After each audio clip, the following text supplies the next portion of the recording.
Welcome to Data Talks with DKDS Analytics podcast, where beginners unlock the world of data analysis. I'm Nancy, your expert guide, joined by Kelly, bringing curiosity and fresh perspectives. Each week, we dive into data skills, career tips, and real-world insights to help you succeed in your data journey. Let's get started.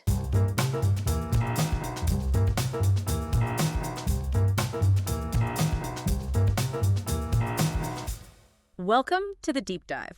Right, the UEFA Champions League final, it's almost here. Yep, May 31st, Allianz Arena, Inter Milan against Paris Saint-Germain. Big one. And today we're going to try and cut through some of the usual hype. Exactly. We've got team stats, player data, historical trends. And we're going to use all that available info to, get a clearer sense of what might actually happen on the pitch. Consider it a bit of an informed preview. We're looking under the hood, trying to figure out what the data suggests about strengths, weaknesses, the whole picture heading into the final. And their routes here were so different, weren't they? They had that incredible semi against Barcelona. Oh yeah, 7-6 on aggregate. Intense. Went to extra time for Tessie with that late winner. That tells you something about their grit. Absolutely. That sort of win builds serious belief. And then you contrast that with PSG. Much smoother against Arsenal, right? 3-1 aggregate. Yeah, pretty controlled. Dembélé scored early in the first leg, kind of set the tone. Then Ruiz and Hakimi finished it off in the second. So Yeah. two very different stories getting to the final. Definitely sets the stage. Okay, let's dig into that contrast a bit more. Inter scored a lot in the knockouts, 12 goals. Impressive firepower. Yeah. But their average possession was only 55%. What does that tell us? Well, it really points towards a team that's incredibly efficient, ruthless almost, when they get the ball. So not dominating possession, but making it count. Exactly. They might not control the game for long periods, but those quick transitions, lethal. It means PSG may be playing a high line. They have to be constantly aware. Right, that threat is always there. It feeds that gritty underdog narrative they seem to have. It does. And you absolutely cannot forget Jan Sommer in goal. Leading the tournament in clean sheets. Massive for their resilience. Crucial. His shot stopping has been a huge part of why they're here. Okay, flip side, PSG. 62% possession in the knockouts. Much more dominant on the wall. And they fired off 18 shots on target against Arsenal in the semis alone. That suggests a different approach entirely. Totally. PSG, they've been chasing this trophy for so long. Their style shows that attacking depth, that desire to control the game's tempo. Dictate the terms through possession. Precisely. Build patiently, probe for openings. Under Luis Enrique, they seem really balanced. They can dominate the ball, but also create plenty of chances. So the final becomes this fascinating clash of styles, doesn't it? Absolutely. Will Inter's quick counters find gaps in PSG's defense? Or will PSG just control the ball and, starve Inter of chances? That's the million-dollar question, isn't it? Yeah. Tactically, it's going to be fascinating. Inter will probably look for those turnovers, use their speed up front. While PSG will want to establish that midfield control, be patient, try and wear Inter down. Okay, players, let's talk individuals. Inter, Lautaro Martínez. What a season he's having. 5 goals in the competition. And that 25% conversion rate, Right. that's incredibly high, scoring 1 in every 4 shots. He really is exceptional at this level. Speaks volumes about how clinical he is. Lethal warrior feels about right. He doesn't seem to need many chances. Which is vital in a final, where chances can be few and far between. The big test is, can PSG's defense, which is generally pretty solid, keep him quiet? Good question.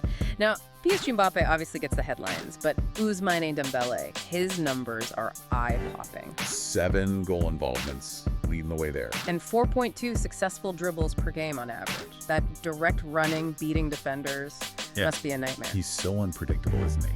And Inter's defense, while generally solid, they average only 1 goal conceded per game. Yeah, very sound. But Dembele's one-on-one ability, that's a unique challenge. He can create something out of nothing.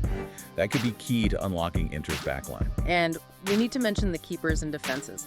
Jan Sommer for Inter, 82% save percentage. Incredible stat, saving over 4 out of every 5 shots he faces. Hugely reliable. But he'll be busy against this PSG attack, you'd think. Probably. On the other side, PSG's defense has been impressive too, especially in the knockouts. Their numbers are good? Very good. Only conceding 0.8 expected goals against per game. Basically, they limit high-quality chances really effectively. And Hakimi has been central to that, right? Absolutely. He's been a rock back there. So it's this great contrast. Summer's shot stopping versus PSG's ability, marshaled by Hakimi, to prevent good shots in the first place. Okay, crunch time, all this data. What does it actually point towards for the final? What are the predictions saying? Well, there's an interesting historical trend. Teams with more possession in Champions League finals, they tend to win. How often? About 65% of the time, historically. And given PSG averaged 62% possession in the knockout. That leans towards them, statistically speaking. It does, yeah.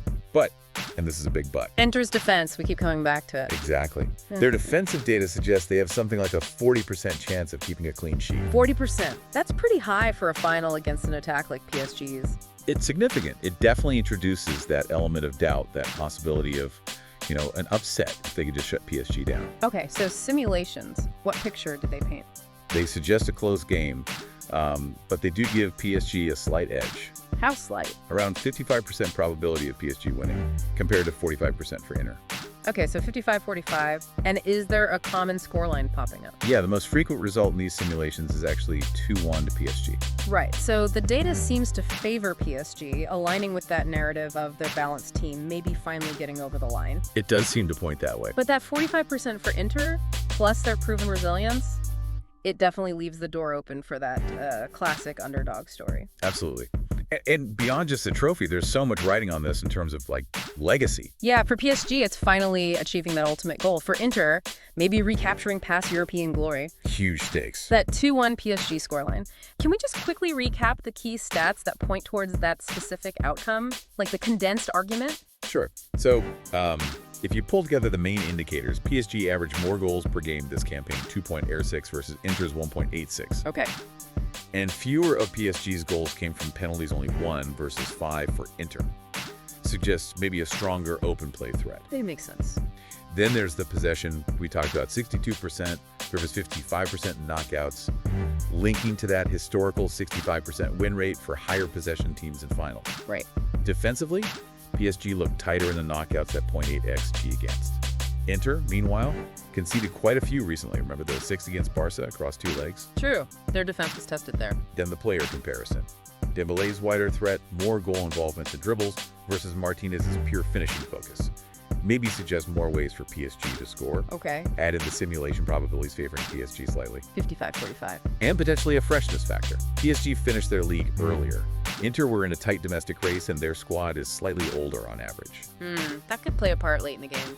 It might. So all those things together kind of build the statistical case for that 2-1 PSG result being the most probable. So there you have it. Our data-driven look at the Champions League final. And yeah, the numbers seem to lean towards PSG, probably 2-1. But Inter have shown time and again they have the fight, the resilience to upset the odds. Definitely shouldn't be counted out. Hopefully this deep dive has shown how looking at the data can give you a richer understanding of the stories unfolding in sport. And beyond sport, really. Absolutely. It's a useful tool. So final thought for you listening. Beyond all these stats we've discussed, what else could swing it? Yeah, what about those moments you just can't predict? A moment of genius, a mistake, sheer luck. Things that data doesn't always capture. It's a good reminder, isn't it? Data gives us insight, but the human element, that always adds the final twist.